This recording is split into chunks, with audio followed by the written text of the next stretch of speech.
डोकं शांत असेल तर निर्णय चुकत नाहीत आणि भाषा गोड असेल तर माणसं तुटत नाहीत. आनंद वाटणाऱ्याच्या ओंजळी कधीच रिकाम्या होत नाहीत, कारण त्यांना पुन्हा भरण्याचं वरदान परमेश्वराकडून लाभलेलं असतं. जीवनात सर्वात मोठा गुरु येणारा काळ असतो, कारण काळ जे शिकवतो ते कोणी शिकवू शकत नाहीत. समस्या तर येतच राहतील, पण त्याहून त्या समस्येकडे बघण्याचा तुमचा दृष्टिकोन अधिक महत्त्वाचा आहे. सत्य हे नेहमी शांत असतं, कारण त्याला माहीत असतं काही गोष्टींची उत्तरं वेळ आल्यावर द्यायची असतात.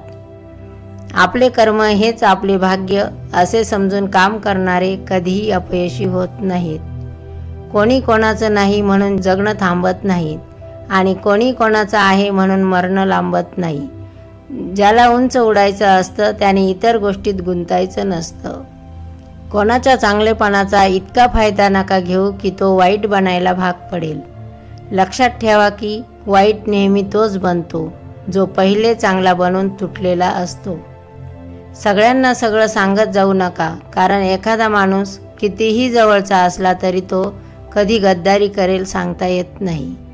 रस्ता चुकणं हे चुकीचं नसतं, मात्र रस्ता चुकत आहे हे समजून घेणं पण त्याच रस्त्याने चालत राहणं हे चुकीचे असते.